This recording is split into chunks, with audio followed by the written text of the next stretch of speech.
Desde hoy martes y hasta este miércoles se estará realizando la reunión ministerial coorganizada por Panamá y Estados Unidos. Así lo informó el Departamento de Estado de este país. Allí se congregarán ministros de seguridad y altos funcionarios de una veintena de naciones del continente para abordar los problemas migratorios que tiene la región. Para analizar en profundidad este tema, le damos la bienvenida a Osvaldo Ramírez. Osvaldo, bienvenido. Y bueno, para poner sobre el contexto esta noticia, el jefe del Departamento de Estado de Estados Unidos, Brian Nichols, para Latinoamérica, anunció el pasado viernes que ningún representante de Nicolás Maduro asistirá a esta reunión. ¿Cuál es tu lectura a este anuncio? Bienvenido, grato reencuentro. Gracias por la invitación, Marjorie, y bueno, un placer verlos con ustedes en Buenos Días. Lo primero es entender que esta reunión es el preámbulo de la Cumbre de las Américas, Cumbre de las Américas que se va a llevar a cabo en el próximo mes de junio y que por primera o con una gran novedad va a ser celebrada en California, ¿ok? Que tradicionalmente se llevaba a cabo en un país de la región o eventualmente se había llevado a cabo en la Florida, ¿ok? Esta reunión ministerial sobre migración y temas de seguridad, viene a tratar de armonizar políticas públicas y esa armonización viene en varios sentidos. La primera porque estamos justamente viendo cómo el tema migratorio, un tema migratorio de desplazamientos importantes, no solo de venezolanos que han tenido que huir del país de Venezuela debido a la situación de crisis humanitaria compleja que atraviesa la nación, sino también de personas provenientes de Haití, personas provenientes de Centroamérica hacia Estados Unidos, y prácticamente ese flujo, un flujo importante en sentido norte, para muchas personas buscando entrar a Estados Unidos, en otros casos hacia el sur, moviéndose en Sudamérica principalmente de venezolanos, entendiendo una magnitud de al menos unos 6 millones de migrantes en general que pueden tener desplazamientos digamos que a algunos países y otros a regiones incluso, porque también esto termina afectando debido a los conflictos que está atravesando cada uno de los países, sobre todo en materia de guerrilla, en materia derivada de la pandemia de coronavirus, ha llevado a tratar de decir, bueno, ¿cómo ponemos orden? Y ese poner orden tiene que ver, en primer lugar, con la seguridad. ¿Cómo generas un proceso en el cual haya una migración ordenada, pero que no haya una afectación por parte de grupos armados no estatales que pueden dominar, lamentablemente, esas fronteras y que pueden provocar, pueden promover, lamentablemente, el tráfico de personas? Un asunto que, lamentablemente, sigue siendo un flagelo importante en la región. Y lo segundo está asociado a cómo proteger a esas personas adicionalmente que vienen en una etapa de vulnerabilidad absoluta. Esa vulnerabilidad requiere fondos, esa vulnerabilidad requiere atención por parte de organizaciones no gubernamentales y gobiernos que tratan de fondear, sea a través del sistema ONU, sea de manera directa, para poder proteger, darle cobijo, proteger, vacunar, dar salud y atender a poblaciones altamente vulnerables. Y el tercer lugar tiene que ver con estatus de protección. Como se vio en Colombia en un momento con ese estatus de protección, como se vio en Estados Unidos, que de hecho sigue siendo un tema bastante importante, es cómo le doy papeles a estos migrantes de manera que puedan aportar productivamente a la sociedad y no sean víctimas del trabajo negro, no sean víctimas de prácticamente situaciones de esclavitud moderna. Representantes de diferentes ONGs relacionadas con la parte migratoria de atención a los venezolanos han resaltado esa necesidad de que exista un plan coordinado por los países de la región. Para nadie es un secreto que la migración de venezolanos a otras partes del mundo está ocasionando serios problemas. Hay personas que tienen como esa expectativa de qué pasará con las reuniones, se quedará solamente en diplomacia, en conversaciones. ¿Cuáles son las expectativas, según tu experiencia, Osvaldo, que tú manejas con respecto a esta reunión para discutir un tema de interés tan general para los venezolanos como es la parte migratoria? Mira, fíjate, primero es entender que los flujos migratorios de venezolanos que inicialmente iban hacia el sur, Colombia, Ecuador, Chile, que fue un destino bastante importante y que lamentablemente por situaciones políticas está dejando de ser un destino para algunos venezolanos, se convirtió en una migración hacia el norte, incluso de personas que ya estaban viviendo en países distintos a Venezuela. No es para nadie una sorpresa que a través de la frontera entre México y Estados Unidos, en el último año calendario, entraron más de 125.000 venezolanos a través de esas operaciones.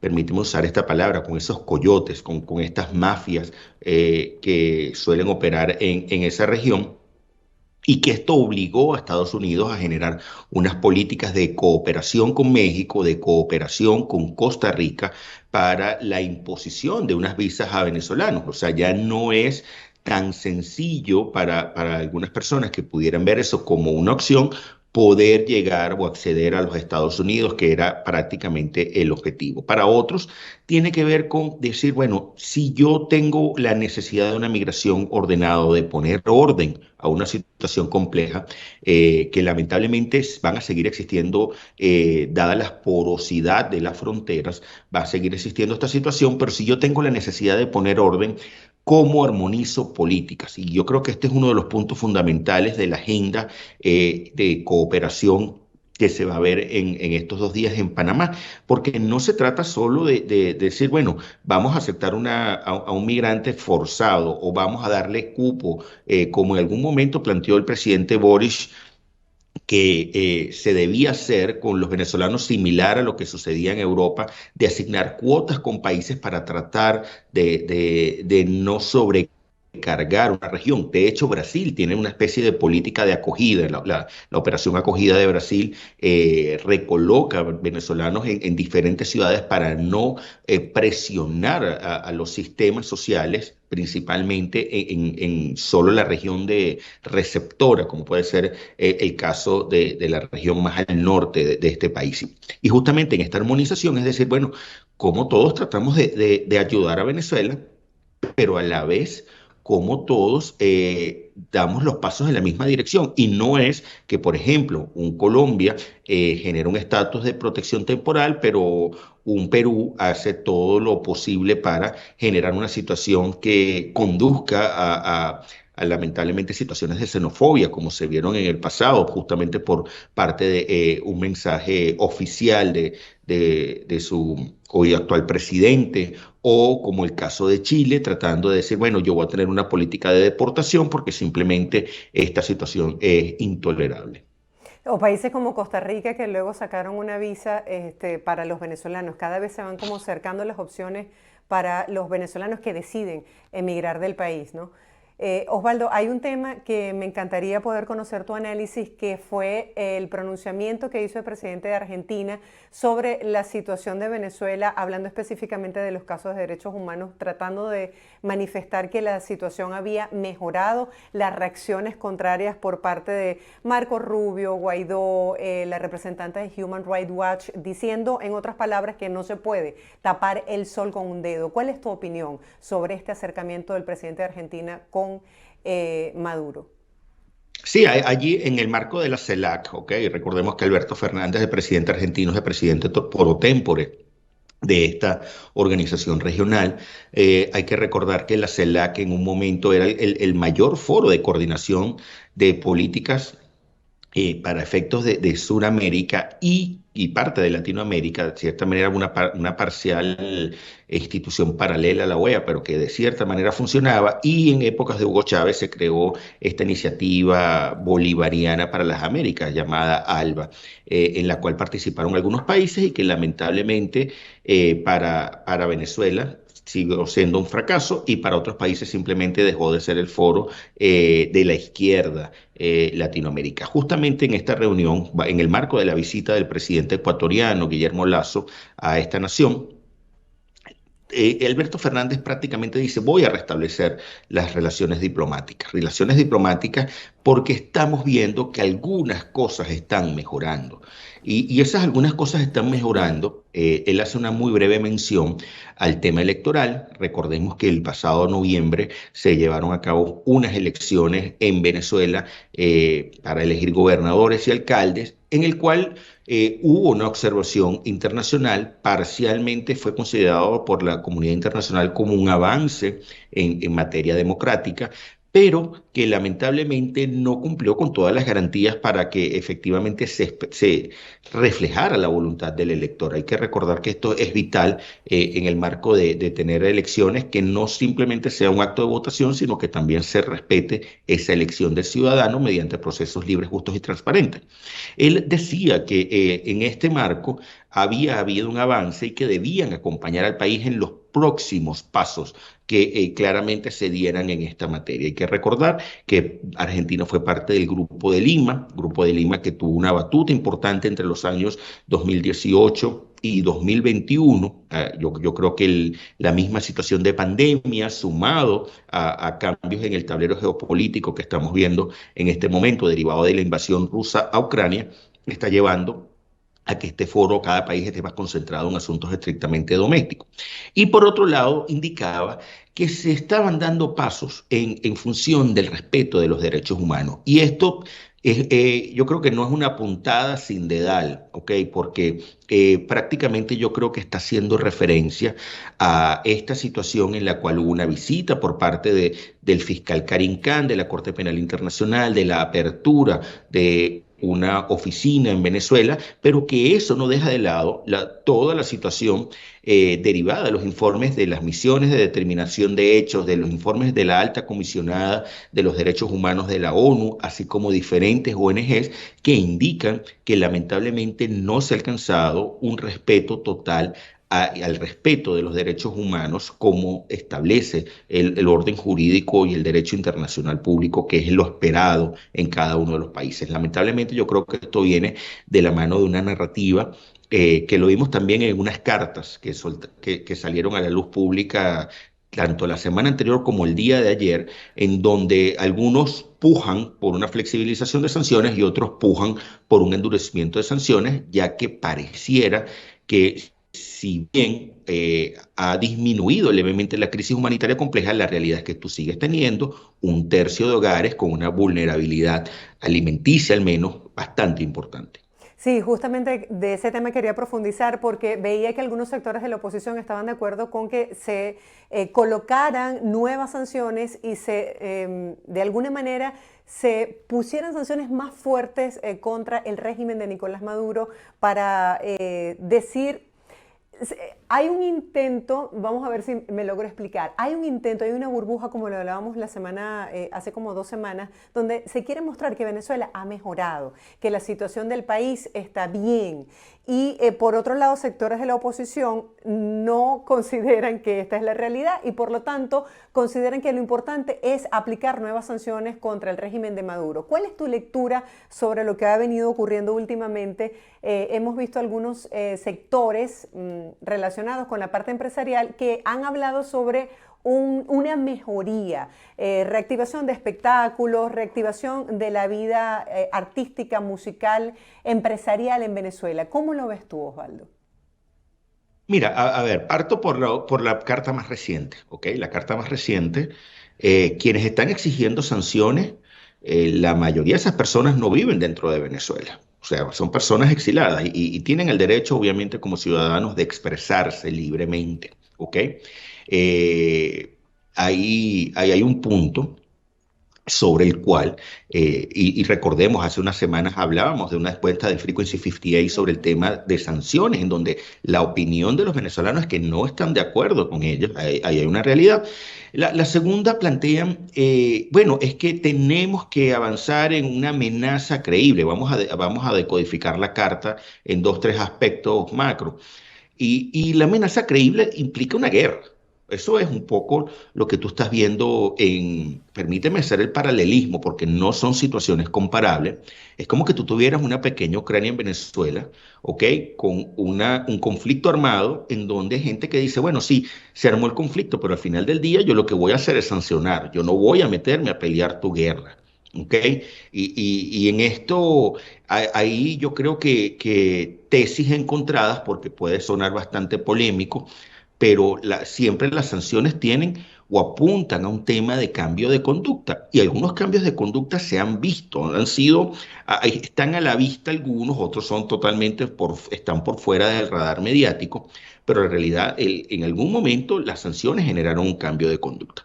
Vamos al otro extremo, en la otra carta. En la otra carta prácticamente piden, señores, tenemos que retomar el diálogo en México. Hay que retomar el diálogo en México. Pónganse de acuerdo, porque además la mayoría de esos firmantes, a pesar de que hay un par de políticos, lo hacen desde el punto de vista económico y te están indicando oposición, gobierno, pónganse de acuerdo en función de reactivar el diálogo para trabajar en los temas ligados a la crisis humanitaria compleja en primer orden, pero segundo, trabajar en función del tema yo no llamaría flexibilización, yo creo que cambios, pequeños ajustes en el tema de esquemas de sanciones petroleras. La otra parte de la otra cara de la moneda, justamente con tu pregunta, es, es que pareciera que Venezuela se está arreglando porque hay unos conciertos, porque de repente la gente disfruta de algunas cosas, y la realidad eso es una ilusión. Porque no todo el mundo tiene, te pongo un ejemplo, el precio promedio de los conciertos anunciados. Hicimos ese trabajo ayer de sacar más o menos cuánto cuesta una entrada promedio a todos los espectáculos que van a haber de aquí al mes de junio. Y el precio promedio de una entrada está en el orden de los $125 por concierto, ¿ok? Para una persona, no esos box especiales. No todo el mundo tiene acceso a eso y no todo el mundo está buscando eso, ¿ok? Porque mientras algunos gobernadores hacen unas playas, hacen unos conciertos, lamentablemente durante el fin de semana se vivió una crisis eléctrica que afectó a 10 estados. Estás atravesando una crisis de agua, de hecho hoy en Caracas, y durante estos días ha habido una crisis importante en la cual está trabajando el organismo encargado de eso, tratando de resolver un problema estructural. O sea, estamos hablando de problemas estructurales y esos problemas estructurales no los resuelve con de cierta manera prender una máquina oxidada que se está moviendo muy lentamente, pero que Osvaldo, para ver esos resultados van a tardar muchos años. hay una guerra informativa, por decirlo de alguna manera, posiciones encontradas con respecto a este tema. Por ejemplo, hoy estábamos hablando de la situación de la falta del servicio eléctrico en varios estados. Nuestra audiencia se ha sumado a reportar que no tienen electricidad. El tema del agua en Caracas que está afectando a los residentes. Y el hecho de que hay personas que dicen, bueno, es que nosotros que estamos aquí adentro tenemos derecho a distraernos con este tipo de espectáculos, ustedes que están afuera no pueden opinar, nosotros creemos que vamos bien, que la situación del país se está mejorando. ¿Es esto una cortina de humo para distraer a la gente de los verdaderos problemas que tiene el país?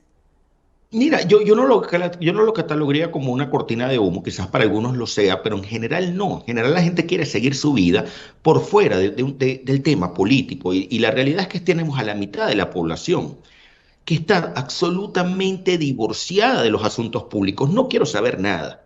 No me fastidie. Yo privaticé mis servicios públicos, los que pudieron pagarlo, recordando que no es, esta crisis es continua, esta crisis tiene años. Es aquella persona que dice, bueno, si yo no trabajo, no como, y trata de generar,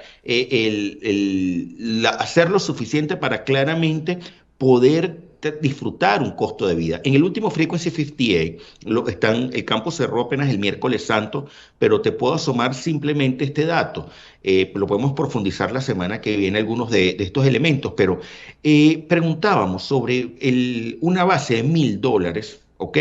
¿Cuántas familias tenían acceso a $1.000 en ese grupo familiar de manera de poder cubrir lo que se llama la canasta básica familiar, ¿ok? Una canasta básica familiar que si bien puedes darte algún pequeño lujo, te puede cubrir comida, te puede cubrir educación, te puede cubrir transporte. Solo 29% de las familias alcanzaban esos $1.000, ¿ok? Si tú hicieras cálculo de cuánto es el costo de vida en Venezuela, estás viendo que 70% se te está quedando por fuera. O sea, no hay una realidad en la cual todas las familias puedan cubrir la velocidad con la que aumentan los precios, no solo por efectos de la pandemia, sino efectos por la inflación mundial, efectos por la política monetaria que hoy día tiene Venezuela anclada el bolívar con el dólar por medio de unas intervenciones del Banco Central, que lo hemos conversado en el pasado, así como una ralentización de la economía justamente por decisiones de ciertas decisiones económicas ligadas a los bancos, de prohibir las transferencias a terceros entre cuentas custodias, puestas en dólares, que era parte de la alegría que tenían algunos. Eso no existe hoy día. Entonces, hay que tener los radares prendidos porque la realidad es que yo puedo estar viviendo una ilusión de que las cosas están bien, pero cuando haces la prueba de ácido para ver si realmente la economía familiar está soportando eso y tiene cómo superar esos gastos, la realidad es que muchas familias se están quedando afuera pensando que tienen unos dólares que están cubiertos y la realidad es que realmente, estructuralmente, no están cubriendo eso lentamente. Esto lo puede explicar un economista mucho mejor que yo, pero la realidad termina siendo que hay una ilusión. Pero es bien interesante ese análisis que lo podemos profundizar la próxima semana porque mucha gente se pregunta entonces qué pasó con la persona que colocó ese monto de los tickets de los espectáculos públicos. ¿No hizo un estudio de mercado o es que la gente prefiere dejar a un lado la compra de los productos de la canasta básica y darse el gusto de ir a un espectáculo público?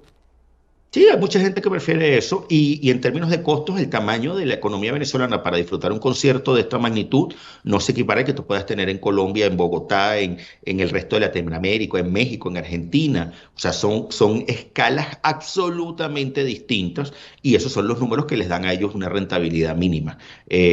Simplemente, hay gente que dice, bueno, esto es una situación de blanqueamiento de dinero. No voy a opinar sobre ello, pero la realidad es, porque he escuchado a un par de promotores de espectáculos que han hablado a través de medios de comunicación e indican, miren, es que al final del día traer un artista en Venezuela es muy caro para que lo vean 6.000 personas, 3.000 personas. O sea, no es lo mismo hacer un concierto para 3.000 que hacer un concierto para 40.000, 50.000 personas. Así es. Gracias, Osvaldo, por este análisis tan interesante sobre temas que son noticias en Venezuela. La próxima semana estaremos profundizando sobre nuevos temas que están en el tapete y a través de esta encuestadora que tú manejas sumamente seria, estos nuevos análisis que has realizado recientemente. Lo vamos a poner en el tapete para compartir con la audiencia.